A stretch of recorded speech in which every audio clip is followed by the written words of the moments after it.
The adventure begins with a man named Cal driving to California with his sister Becky, who is 6 months pregnant and in a lot of pain.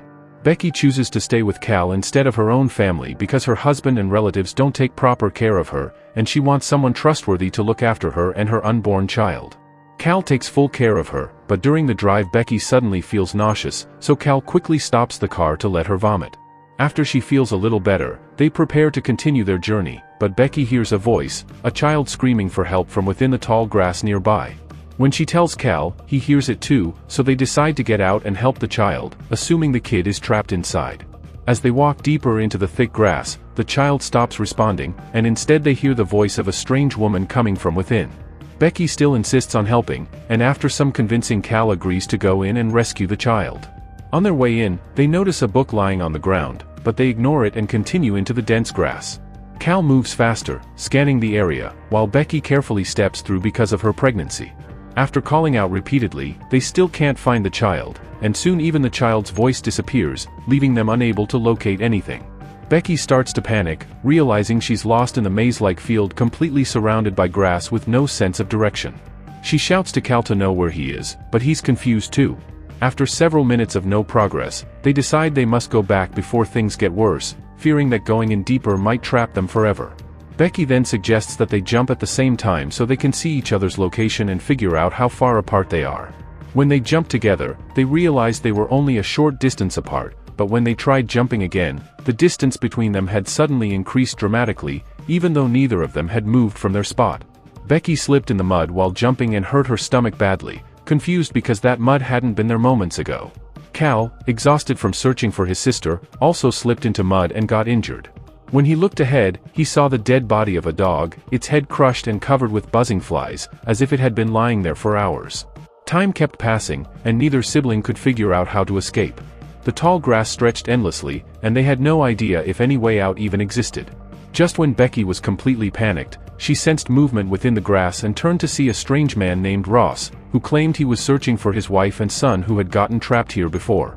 Becky was terrified, suspecting he might be the reason they were trapped, but Ross explained how his son wandered into the grass after hearing someone scream, and his wife followed, and since then he had found no trace of them. He told Becky that sticking together might help them find their loved ones, and she reluctantly agreed and followed him to search for Cal. Meanwhile, it had turned completely dark, and Cal sat depressed, terrified for his sister's safety. Suddenly, he heard rustling behind him and saw a boy named Toby emerge from the grass. Cal immediately recognized his voice as the same child they heard before entering the field. When Cal asked about him, Toby said he had come with his parents because they heard a man screaming for help from inside the grass. Toby then said something even more disturbing, that anything dead here is easier to find, and that Cal's sister would die soon unless they reached her fast. Shocked, Cal wondered how Toby even knew she was his sister. Toby explained that the stones and the grass in this place communicate with him if he concentrates, and they were the ones who told him. He believed he might even know how to escape, so he tried to help Cal focus and find a way out. But this was just the beginning of something far more terrifying. Becky continued following Ross, trusting he might lead her out, and along the way Ross spoke lovingly about his wife and son, explaining how deeply he cared for them even though, just like Becky and Cal, they were hopelessly trapped in this nightmare of endless grass. Ross warned Becky about something important: there are many ways to enter this place, but only one way out, and finding that exit is nearly impossible. Terrified, Becky looked down and found scattered medicine bottles, syringes, and a small bag lying on the ground. She tried examining them, confused about who they belonged to, but when she looked up, Ross had suddenly vanished. She called out for him again and again, then screamed for Cal, but no one responded. Completely confused and scared, she turned around and came face to face with a strange, eerie figure that immediately attacked her. Meanwhile, Cal continued moving forward with Toby, who seemed to be onto something. Toby ran ahead to a clearing where a massive stone stood at the center. He placed his hand on it and called Cal over, insisting that touching the stone would reveal answers to all his questions. Cal, frightened, hesitated, but just as he reached to touch it, he heard Becky screaming. Panicked, he ran toward the sound while Toby yelled for him to stop, warning that it was extremely dangerous, but Cal ignored him and disappeared into the grass. By now it was morning, and we were introduced to Travis, Becky's ex-husband, who had abandoned her before but was now deeply worried because Becky hadn't returned home for days. While searching, he reached a church and spotted Becky's car, which had clearly been sitting there for days since the snacks inside were already swarmed with insects. He called out for her, checked the church, but found nothing. As he walked toward the tall grass nearby, he discovered a book on the ground with Becky's name written on it, realizing she must have gone inside the field. Despite their past, he still felt responsible for her safety. Without wasting time, Travis entered the dense grass, aware that the inside could be a maze, so he bent and marked the grass as he walked to create a path back. Calling out for Becky, he kept moving deeper, hoping she was still alive. Hours passed and day turned to night, but Becky was nowhere in sight. Exhausted, Travis decided to rest for the night, unbothered even by the possibility of wild animals lurking nearby.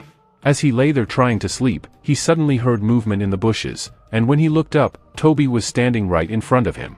Seeing Toby's face startled Travis at first, but Toby calmly told him to follow because he had something to show him. With no one else around and no other sign of life in the entire field, Travis followed him without hesitation. After walking a short distance, Travis froze in shock. Lying on the ground was Becky's dead body. She was horribly injured, already decomposing, as if she had been dead for months. Heartbroken, Travis dropped to his knees beside his ex-wife, crying and confused about how she could have died like this. He found a pendant in her pocket, something he had never given her, and couldn't understand where it came from. As daylight returned, we suddenly see Toby outside the grass maze with his mother, Natalie, and his father, Ross, alive and completely unharmed. That's when a terrifying truth becomes clear: they are all trapped inside a repeating time loop. The scene we were seeing now was from an earlier moment when they had safely escaped. Toby and Natalie heard a stranger shouting for help from inside the grass, unaware that the person calling at that moment was actually Travis, still trapped deep inside. Hearing Toby's voice gave Travis hope, making him believe someone had found a way out. Toby's dog heard Travis as well and rushed toward the sound, and Toby chased after his dog. Natalie and Ross, panicked for their son's safety, followed him back into the grass. This was the exact moment when Ross and his family first entered the maze, not knowing the nightmare waiting inside. But once inside the field, time twists in unnatural ways. Hours passed as they searched for Toby, and eventually Ross became so desperate he kept wandering deeper until he found the giant mysterious stone standing at the center of the maze. Meanwhile, outside the grass, Becky and Cal's car could still be seen in the parking lot, meaning they too had entered the maze sometime during this looping timeline. Inside, countless voices echoed through the grass, Becky's, Cal's, and others, merging together in the endless maze. When Travis finally recognized Becky and Cal's voices screaming for help, he called back to them, and the three quickly realized they were all in the same area. They shouted louder and louder, trying to find one another. Even Toby's terrified screams echoed through the field after witnessing something horrifying. Following the voices, they all finally reunited in a small clearing. Travis ran to Toby first, but when he stepped forward into the open space, Becky suddenly appeared, alive. Travis stood speechless and horrified, because just a short while earlier he had seen her dead and rotting. How could she be standing here perfectly fine? Becky stared at Travis for a moment but then immediately ran past him to hug her brother Cal, ignoring Travis completely, showing she no longer valued him at all. Travis had left Becky long ago and never maintained any relationship with her, so his mind was spinning with confusion he couldn't explain. When Cal asked why he was here, Travis told them he had come to find them because they had supposedly been missing for over 2 months, and he was terrified something had happened. But Cal and Becky immediately accused him of lying, insisting they had been in the grass for only a few minutes, not months. Travis couldn't understand any of it, and things became even more disturbing when they found Toby's dog dead on the ground, covered in insects and buzzing flies. The sight devastated Toby, but survival was the priority now, so the group began figuring out how to escape. Travis lifted Toby onto his shoulders and asked him to look for anything that might guide them, and after scanning for a long time, Toby finally spotted a large building far away. They decided to head toward it. On the way, Cal questioned Travis again, asking if he had notified anyone before coming out here. If they had truly been missing for months, surely a rescue team would be searching for them. But Travis admitted he hadn't told anyone because he assumed Becky still hated him and didn't want to involve others unnecessarily. Now only Travis understood how dangerous this place was. He had been wandering for hours and still hadn't found a way out. After walking for some time, Becky began experiencing severe pain in her stomach. Cal asked her to rest for a moment, and even Travis became worried about his ex-wife. He gently asked about the baby, and Becky told him it was a girl, even letting him feel her. He was overwhelmed with emotion, feeling his daughter move. Suddenly, someone's phone rang. It was an unknown number, but the voice claimed to be Becky. The caller kept repeating that they were trapped, that no matter what happened Cal must be stopped because he was going to kill Travis, and that the time loop would keep repeating forever. None of them understood what the message meant, and they tried to dismiss it as some strange glitch or interference, especially since the network inside the grass was unstable. They ignored the call and kept moving, unaware that something, or someone, inside the maze was constantly watching them. If any of us were trapped in a situation like this, surrounded by endless grass forming a living maze with no visible exit, there are a few survival tricks we could use. Mark every path we take by bending the grass, drop objects like small rocks or sticks, or tear small pieces of clothing and tie them to the grass to mark every turn so we can track where we've been. These methods help us find our way back. But what happens when even these techniques fail, and the maze itself refuses to let you out?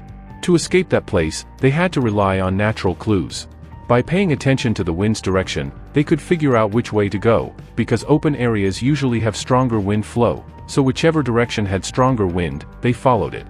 If they heard the sounds of animals or birds, it meant a village or town might be nearby, so they kept moving toward those sounds and walked slowly to avoid falling into traps. Farmers often set traps in such areas to protect their crops from animals.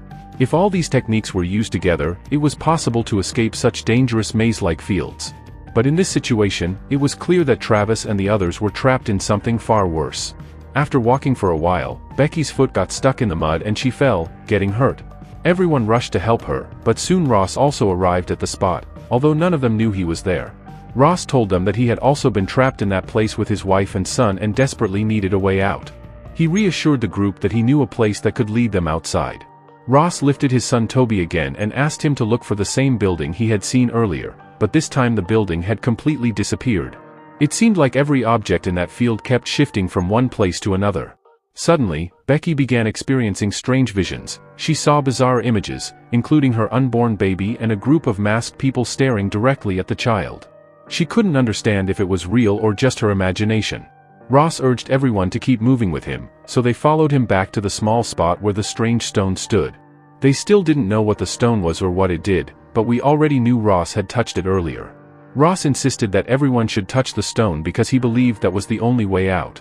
Confused but desperate, Cal stepped forward to touch it, until Natalie suddenly arrived with Toby and warned them to stop. She told them not to touch the stone and ordered Becky to stay away from her husband Ross. This made it clear that Ross was behind everything. Everyone stepped away from him, but Ross still tried to convince them to touch the stone. Natalie then revealed a horrifying truth. Some time ago, Ross had already seen all of them once before. This meant the loop had already happened, and the people standing here were actually newer versions of themselves. In the previous version, Becky had been brutally killed, and the person who killed her was none other than Ross himself. This meant something sinister was controlling Ross from the inside. Becky soon had another vision. She saw the masked figures staring at her again, and among them she saw Ross, whose eyes no longer looked human. That's when she realized Natalie had been telling the truth. Something inside Ross wanted them dead. Travis immediately jumped in to protect his wife, tackling Ross, and the two began fighting violently. But Ross quickly overpowered Travis, beating him brutally. Becky begged Cal to help Travis, but Cal refused to risk his sister getting hurt and pulled her back, insisting they needed to run. The struggle continued for several moments until Ross grabbed his own wife, Natalie, and crushed her head with his bare hands, killing her instantly. Just then, Toby's dog appeared and bolted away, so the remaining survivors followed it desperately through the maze. After pushing through the thick grass, they finally reached a small abandoned house where they caught their breath, terrified because Ross clearly wasn't human anymore. He had the strength of a wild animal. Inside, Cal blamed Travis for everything, saying none of this would have happened if he hadn't abandoned Becky. The argument erupted, and in anger Travis snapped back, saying he liked Cal's sister only for the nights. The insult triggered a vicious fight between the two, but before it could escalate further, they heard pounding at the door. Ross had found them. They all fled to the rooftop, where they could finally see the entire maze and noticed a church in the center that might be the way out. But to reach it, they would still have to cross the deadly maze all over again. No one knew whether they would even survive if they tried going down again. After everything they had witnessed, the entire group was terrified, and none of them had the courage to climb back into the maze. Suddenly, Travis noticed the dog running again, only for it to vanish into a patch of grass that acted like a portal leading directly near the church. Travis and Cal realized there might be multiple portals hidden in the maze, and if they could find the right one, they might finally escape. While Travis was looking more closely, his foot slipped and he nearly fell, but Cal caught him. However, Cal was still furious over what Travis had done to his sister, so in a moment of anger, he let go, causing Travis to fall. Toby witnessed the whole thing, but Cal tried convincing him it was just an accident, even though Toby knew the truth. Before they could process any of it, Ross started climbing up toward them again. Cal grabbed Toby and Becky and tried to escape, but Becky kept asking about Travis, refusing to go without him. When Cal insisted he didn't know where Travis was, Becky became suspicious and realized Cal might have killed him, so she separated herself from her brother. Meanwhile, Ross caught up to Cal from behind and attacked him with unnatural speed and strength, like he had the power of a wild animal. He pinned Cal down and reacted as if he were draining something from his body. After a few moments, Cal's lifeless body was shown. His eyes changed to the same unnatural color as Ross's, proving Ross had somehow taken his soul. Exhausted, in pain, and overwhelmed, Becky struggled as the cramps in her stomach grew worse. Becky lay down in one spot, calling out for Travis. It turned out Travis wasn't dead after all. When he heard her voice, he pushed deeper into the maze to find her. They could hear each other clearly, yet neither could figure out the other's exact location. After trying for a long time, they gave up and started talking about their personal struggles. Becky confessed that after Travis left her, she never wanted to keep the baby, which was why she and her brother were planning to give the child to another family in California. But the moment she saw Travis again, everything changed. She wanted to start a new life with him. Travis admitted his past mistakes and promised that once they escaped, they would finally build a good life together, though whether they'd ever get out was impossible to say. Suddenly, Becky's stomach pain intensified, and she stumbled toward the giant stone. The moment she got close, the same terrifying visions returned, those masked, grass-covered people staring at her as if they had been waiting for her to become pregnant and deliver the child there. Ross had even tried to attack her earlier, but Becky fought back with a pair of scissors she'd kept with her, stabbing him and killing him. Exhausted from the struggle and overwhelmed by the pain, she felt like the baby was about to come.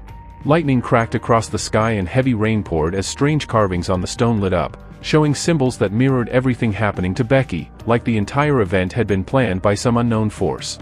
Her pain became unbearable, and suddenly an opening to another realm appeared beneath the stone. Becky heard her baby crying, but when she opened her eyes, she realized the ground under the stone had collapsed. Beneath it was what looked like a gate to hell, filled with countless people screaming in agony, their souls trapped forever. She stared in shock, unable to understand where she had ended up, as the haunting faces of those unknown people glowed through the darkness, all watching her. After being unconscious for a while, Becky finally opened her eyes and saw Cal standing in front of her. All she wanted to know was where her baby was. Cal told her the child was safe and even tried to feed her something, claiming it was just vegetables. But when Becky fully regained her vision, she realized it wasn't Cal at all, it was Ross in a horrifying new form, and what he was feeding her was human flesh. Becky screamed and jolted upright, only to see Travis rushing toward her. Travis quickly noticed that her stomach had collapsed, her baby was gone. Moments later, Toby arrived, breaking down at the sight of Becky's lifeless body. He knew this was all his father Ross's doing, controlled by some unknown dark force. Travis held the crying boy tightly, knowing Toby had now lost his entire family. Furious beyond control, Travis called Ross out to fight. Ross appeared immediately and brutally attacked him. Travis fought back with everything he had, but Ross's monstrous strength overwhelmed him. At one point, Travis was nearly defeated, and Ross reached for his own son, trying to drag Toby toward the stone to make him touch it.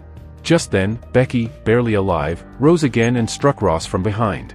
Distracted, Ross stumbled, giving Travis the moment he needed.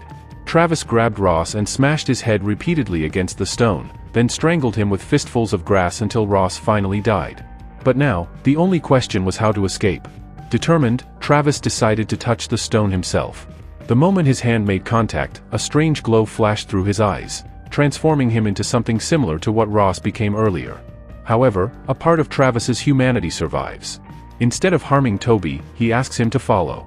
Travis gives Toby a locket and explains that he must break the loop. When Becky and Cal first enter the tall grass, Toby must stop them.